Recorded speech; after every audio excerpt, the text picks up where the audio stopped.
Hello everyone, welcome to today's stream. If you have watched the last episode, we were talking about bench weights and how to add it to our FPL optimization model.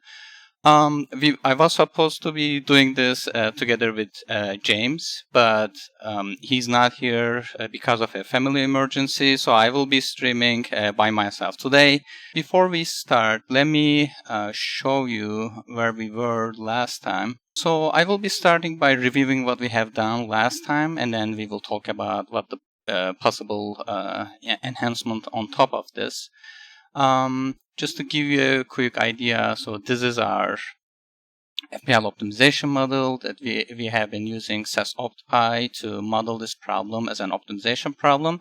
And we're trying to actually use projected points so that we can automate our decision-making process.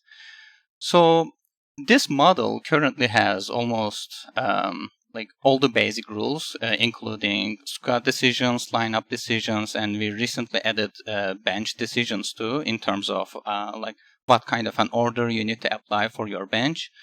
And the missing piece here is when we are adding bench decisions to the objective function, we use actually hard-coded values. So we said, so the first bench player should be weighted by 3%, and then the goalkeeper is 3%, and then the first bench player, as you see, is 21%, 6%, and 0.2%. But these percentages are actually based on an earlier like re-optimization competition value. So these values are coming from last year's value. So we checked the expected and realized points. We tried a couple of different settings, and we noticed that when we give bench weights this way, then what we get is among the best in terms of collected expected points. So, but this is not entirely a good way of doing this. So instead of using hard-coded weights, it is possible to use something else as a proxy so that we can actually adjust our bench weights. In here, you see our bench weights are actually fixed, but if I open the fpreview.csv file, you will see that we actually have expected minutes and expected points for the game week 4 and then for game week 5 and so on. And the thing is, we can actually utilize these expected minutes and actually come up with our own bench weights based on that. I will just mention the mathematics behind it a little bit. I will be sharing my entire screen and then show you a few slides here. Essentially, we have 4 cases when it comes to expected minute calculation. The first case is if a player starts the game, it's in the lineup. But by the way, when I'm saying lineup and bench, I refer to actual game lineup and bench, not your FPL team. So in the first case, suppose a player starts the game, and then we assume that that player keeps playing until the end of the game. So it never gets subbed off. In this case, minutes is 90, right? Because that player keeps playing until the end.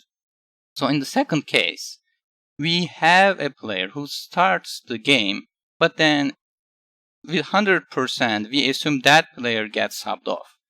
In this case, so we don't actually know how many minutes this player will play, but I was testing using FPL Review's tool. So here, as you see, FPL Review has an expected minutes calculator. So if we assume a player starts with 100%, and then we assume it doesn't get subbed on, but with 100%, if we assume that player gets replaced at one point in the game, then the expected minutes we get is 65. And similarly, if we assume a player doesn't start, so that a player starts at the bench, and then if we make this 100%, then we get 25 expected minutes. So this is what I'm assuming here. So if a player starts at the bench and then gets subbed on with 100% certainty, then expected, or the average minutes that player will get is 25. So that's how FPL Review is using these values. So I will be working under these assumptions. And obviously in case C, we have a player who's on the bench and never gets subbed on, so that the minus is 0. So when I opened that calculator, you have seen that probability of subbing off is by default is 30%. This makes sense a little bit because we have 10 field players and we have 3 substitutions, and so the chance of getting subbed off is 3 divided by 10 is 30%. For goalkeeper, it's a little bit different because it's very rare for a goalkeeper to get replaced, so that I will be assuming 0% for the goalkeepers.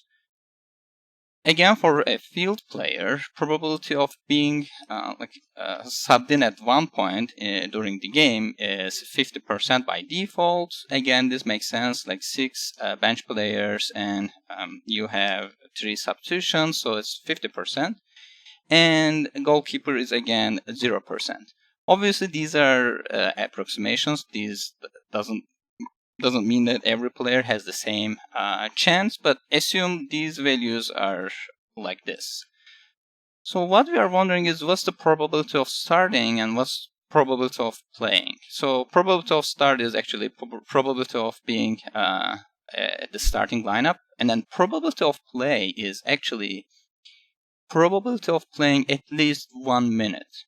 We are interested in this probability because in FPL, if your player doesn't play at all, then it gets auto-subbed, right?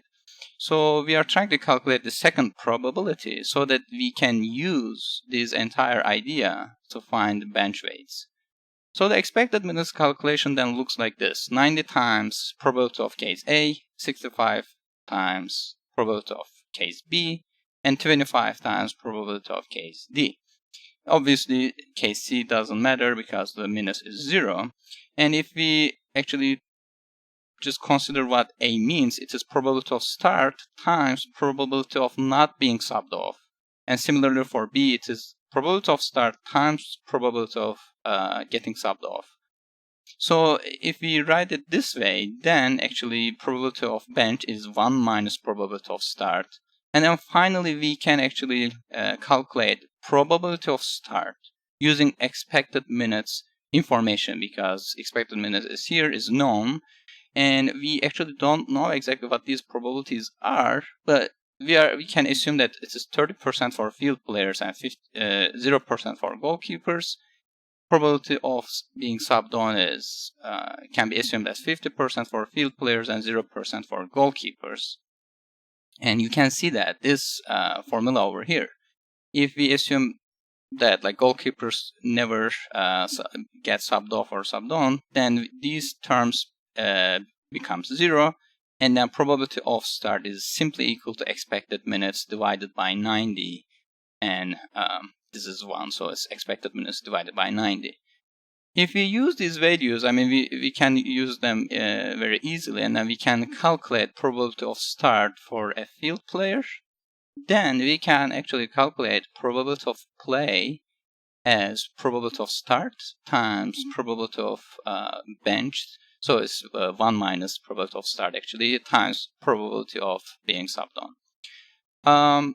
Don't worry too much if this is not super clear. But essentially what we are trying to do is, using expected minutes data we have from FPL review, we are trying to just reverse engineer in a way that we can calculate probability of playing.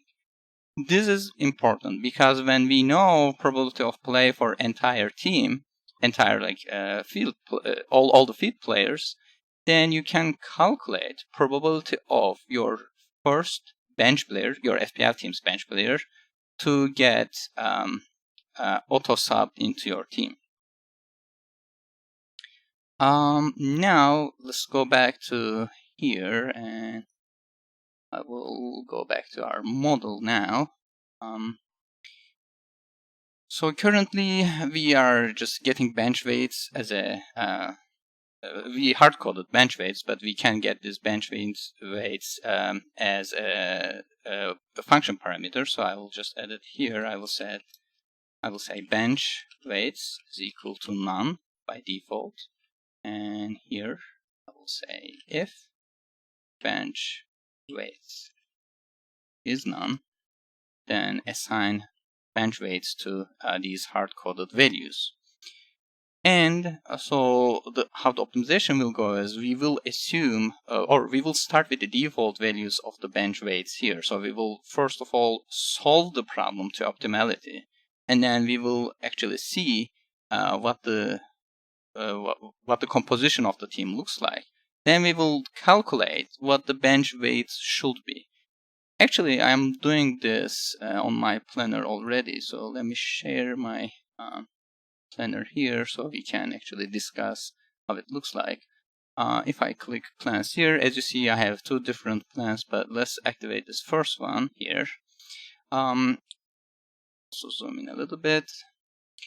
Here, as you see, this is my actually current team, and this is the plan of not having any, not using my, I only have one free transfer this week, and if I don't use it, this is the optimal lineup for me, and these are my bench players ordered by the XP, as you see.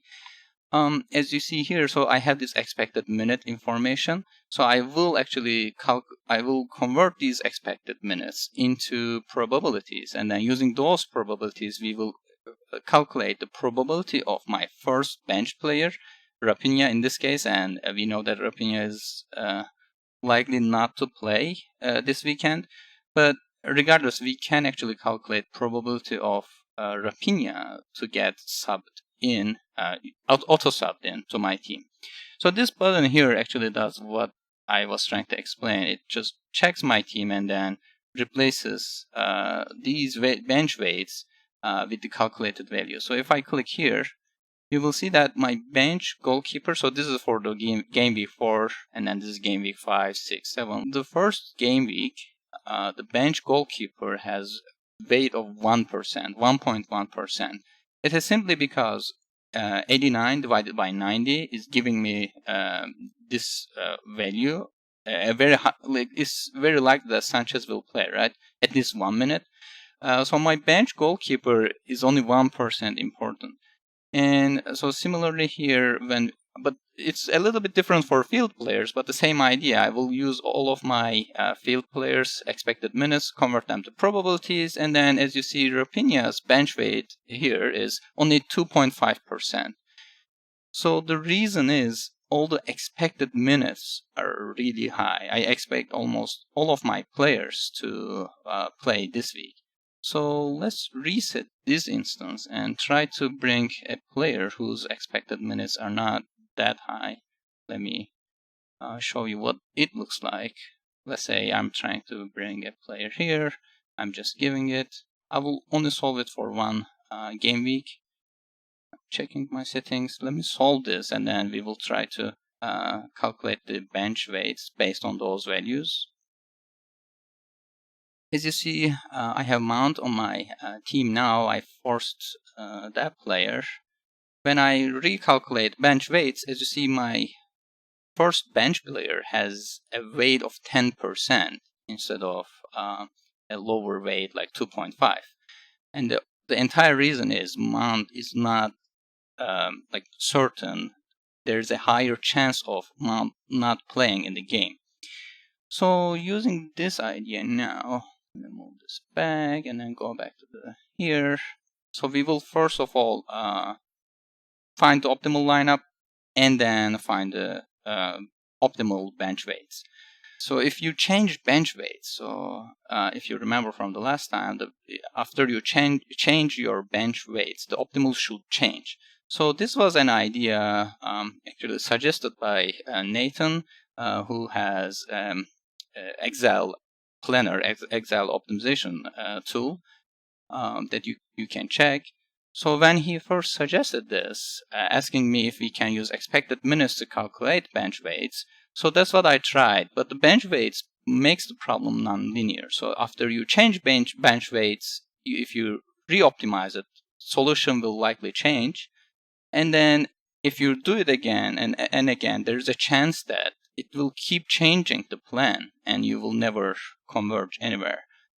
But after testing a little bit, I noticed that after the first solve, if you just use bench weights, then if you re-optimize it, then you instantly get the optimal, and usually it converges right after that second step. So that's what I will do here. I will first of all optimize, calculate bench weights, and then re-optimize.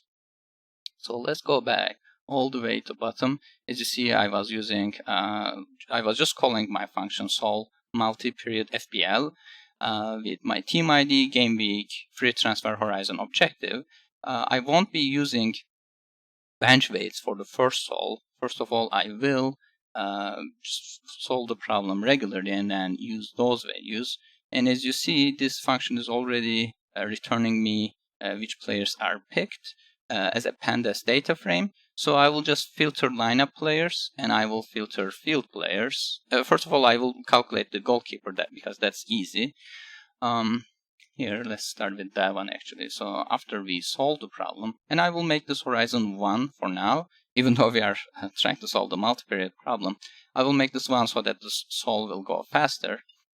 And in here, actually, let's put a debugger here, debugger breakpoint, so that after we solve, we can use the debug console and see what we can do with it. I will click start debugging.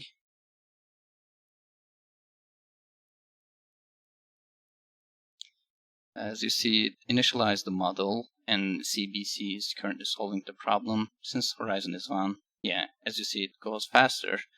And when we hit the breakpoint, as you see, I can see the local variables here, and R is the one that is being returned from here. And as you see, I'm returning a dictionary. I'm returning the FPL optimization model, and then my picks as a data frame, which I am interested. And also there are extra returns like total expected points and summary. Let's check our picks, and then let's print the head. As you see, it listed 5 players, but I'm not interested in this. I am interested in getting this data frame and then filtering it as, okay, let's do this. Let's say df is equal to this, and then here I will say pink df.columns should show me which columns we have. As you see, we have week here, so I will first of all filter by week. So I will say week is equal to 4. 4 is the game week I'm trying to solve the problem for. And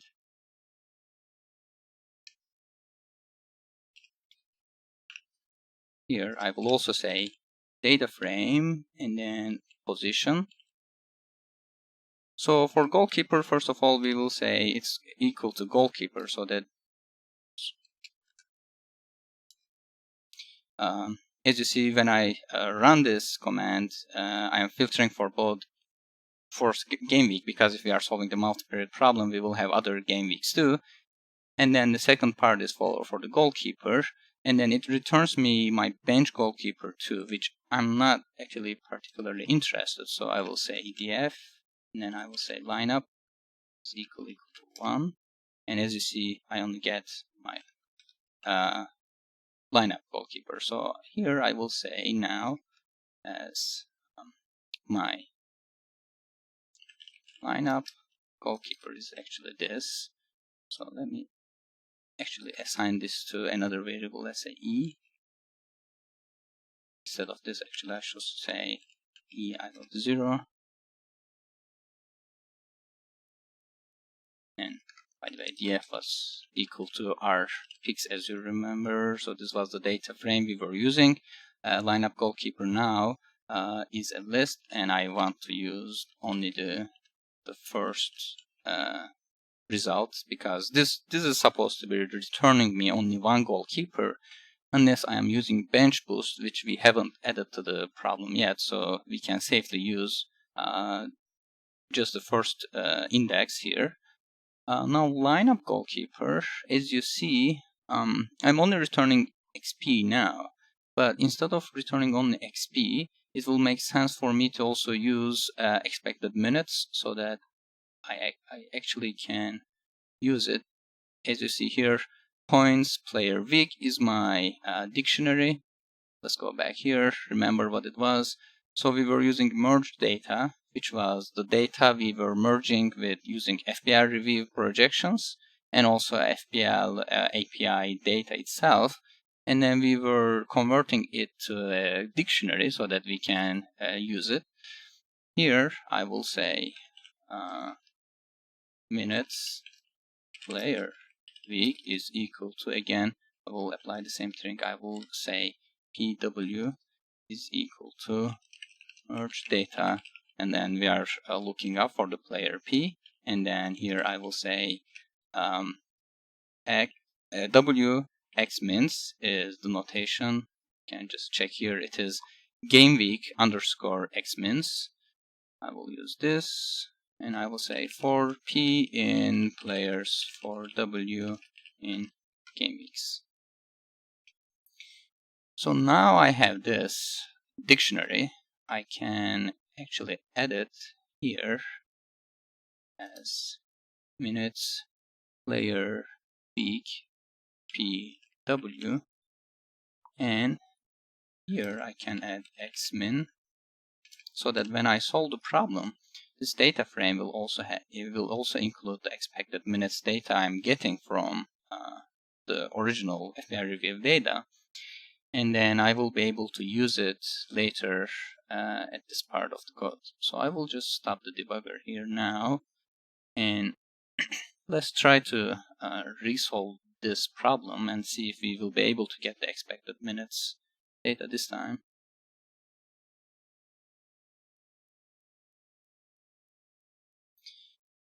Okay, let's see. Lineup goalkeeper allocation 0 is my lineup goalkeeper Sanchez. As you see, I can see the expected points or the projected points value, and expected minutes is, as you see, 89.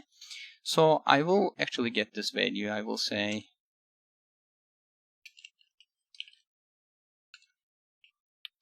so here I will say lineup goalkeeper mins is equal to lineup goalkeeper expected minutes. Then I will convert this expected minutes into the probability of playing. So the way to do is then adding a new function. I will go to top and then define it as a top level function here.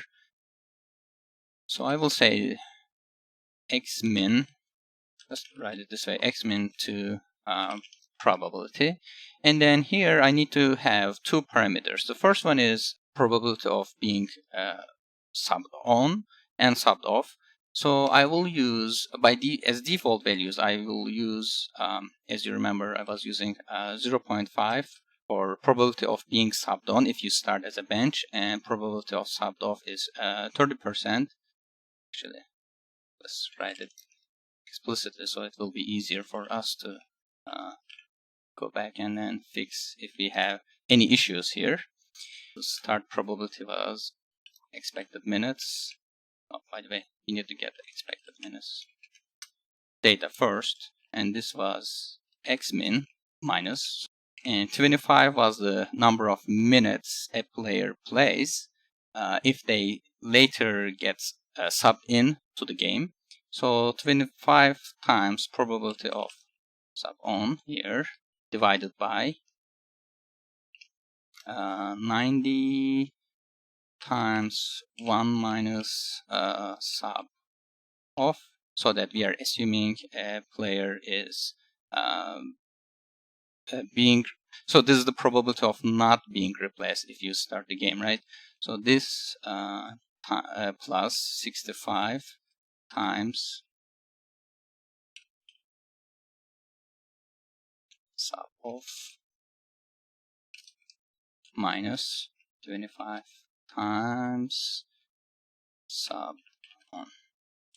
So when we get this start, so we know the start probability now, but the probability of playing is different than probability of starting the game. So we need to return this. We need to return start plus 1 minus start. So either you need to start the game, or if you don't, then you need to be coming to the game later. So for the goalkeeper though, so these probabilities needs to be 0. So essentially, as I mentioned earlier, this term will disappear. This term will be only 90 because probability of sub off is 0. So it will become x minute divided by 90. And then again, this part is gone. And then because probability of sub on will be 0, so we will be only returning this ratio for the goalkeeper. So I will use xmin to prob here, and I will use here goalkeeper auto sub probability is equal to, and I will get this lineup goalkeeper minute, and then feed it into this function with sub on probability 0, sub off probability 0. So when I do this, I need to get something really high. We will see again. Let's restart the debugger and then see what we will get. Actually, let me also stop it here so that we can, or maybe even here so that we can see the step. Let me restart the debugger and let's see. So in the debugger, I will just step into the function here. And as you see, my expected minute is 89. And probability of sub on is 0, sub off is 0. So this start gets 0.98. So there is 98% chance that my lineup goalkeeper Sanchez will start the game. So I'm returning that probability. So as you see, it is 0.98. So my then goalkeeper weight should be equal to 1 minus this probability. So for goalkeeper, as you see, it's easy and it matches with what we have. Remember in my planner, I was using Sanchez, and then when I calculated the automated bench weights, it was only giving me 1.1%, which matches with what we have here. As you see, the current value is 0.98, so 1 minus 0.9888 gives me 1.1. So we found the goalkeeper weight now. So what I will do is I will define bench weights, and then I will say 0 is equal to this goalkeeper weight now. So this is how we automate the bench weight. So when we do this for the lineup players too, then when we do this for the field players, we will have a way to automate our bench weight. So we don't need to go back and fix stuff to make this work. And I will just stop it here. And then we will do the same thing. So I will only calculate the probability for the first bench player to come into game, because the second bench player calculation is a little bit more involved. And even here, right now, we are actually assuming, so the first bench player is actually a player that we can put, that can be auto-subbed regardless of who is not playing in my lineup, which is not entirely correct. Because of the auto-sub rules, we might have 3 defenders, and if one of them doesn't get replaced with, let's say, a midfielder, even if I have a midfielder on as my first bench player, but instead it auto subs my second bench player. We will assume that's not the case, and we are able to auto sub our first bench player regardless. Obviously, this is something you can work on. You can check the formation and you can check the rules and then see if this is appropriate to do or not. But in here, what I will do is I will get my other field players, and then I will use the same idea that I will say do not only get the first game week, all the players who are not goalkeeper and in my lineup, and then here I will say my field players x-mins. So this is equal to my field player. Actually, I can do this. I can get x-min column and then convert it to a list. I think that's the annotation, but we can check. Then field players probabilities will be, as you see here, xmin to prob. I will just use it here, and I will say I, or I in field players X minutes. So I will get all the players, all the field players, their X minutes, put them in a list, and convert all of them into probabilities. So the probability of first bench player to come into play then will be actually 1 minus multiplication of all these values. So we will just multiply all of these and then get the probability of at least one player not playing in my FPL team, so that we can calculate the first bench player's weight.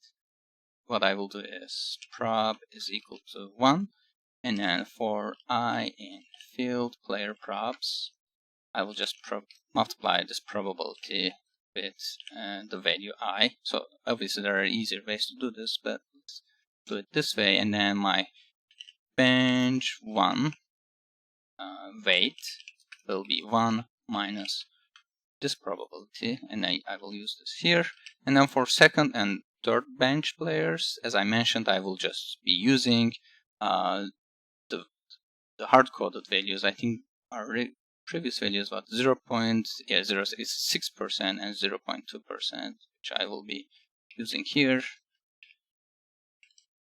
Again, you can calculate these values by actually trying to calculate the probability of at least 2 players not playing, or 1 player not playing in my lineup times probability of my first bench player not playing. So as you see, so the calculation gets a little bit involved, especially for the third bench player. It becomes really problematic. I will just keep it as is for now, but we can go back and fix it in the following episodes. When I leave it like this, let's see if it will run without any issues. But just to see, I will also put a breakpoint here. Save it.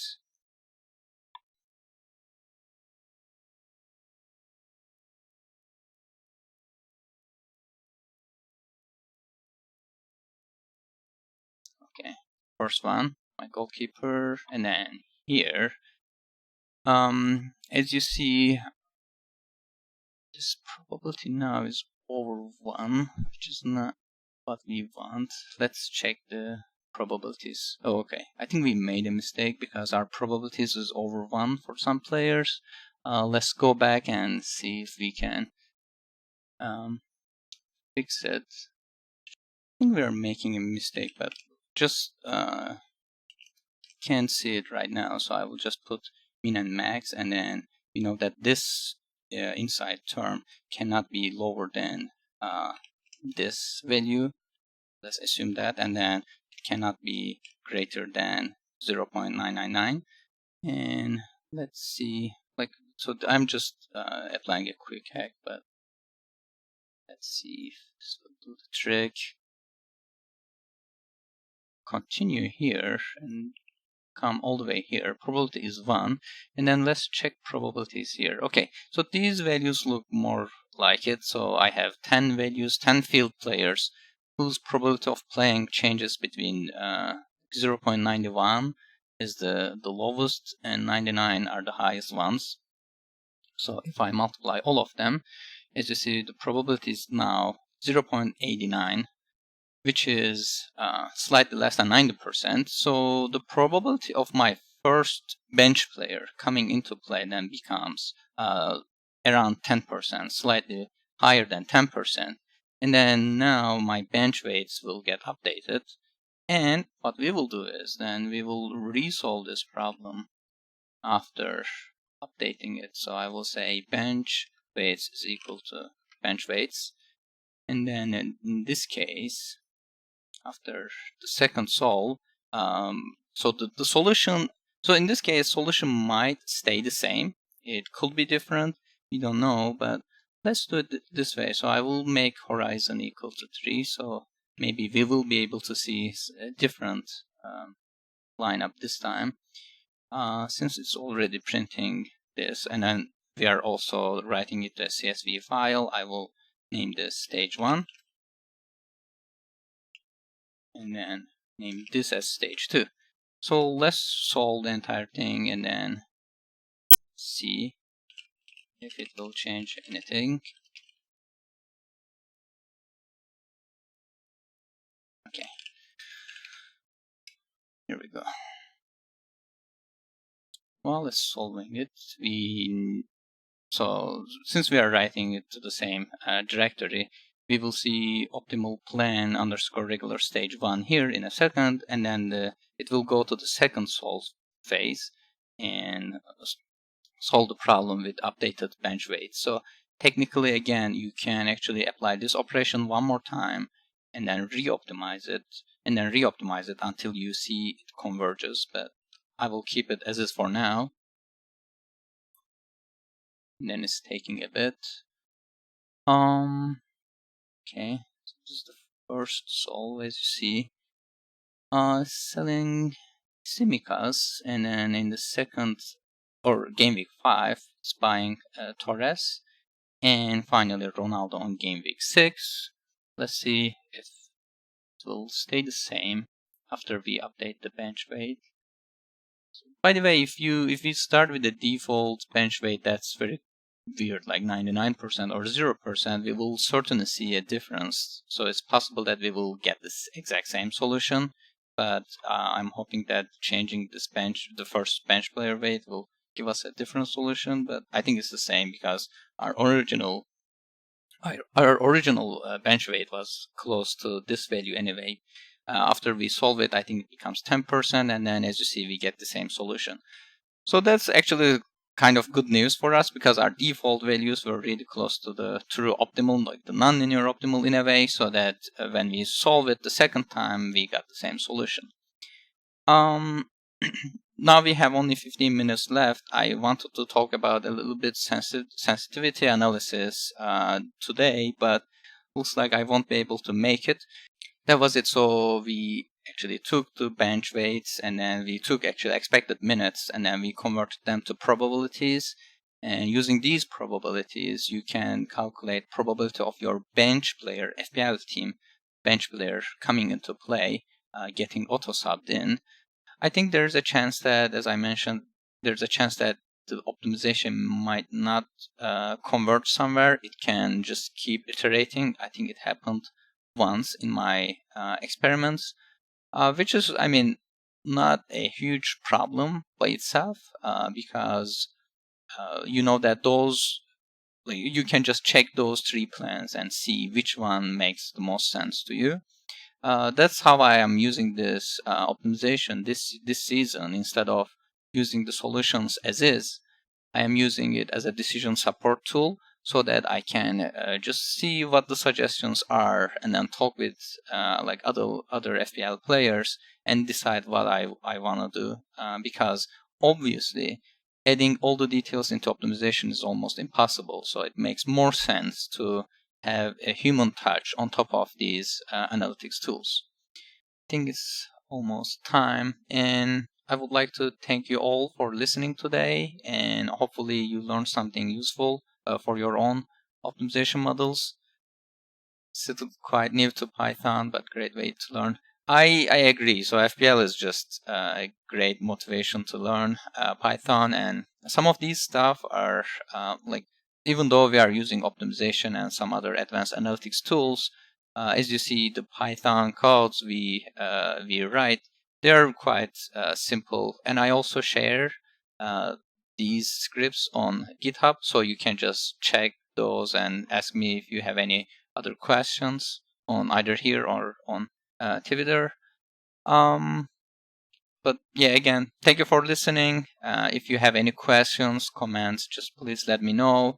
And if you have any other ideas about improving the optimization models, or it could be a concern about how to integrate optimization into your decision making, we can talk about those too. And with this, I postponed it twice already, but next stream I will talk about how to use random noise and then scenario or sensitivity analysis.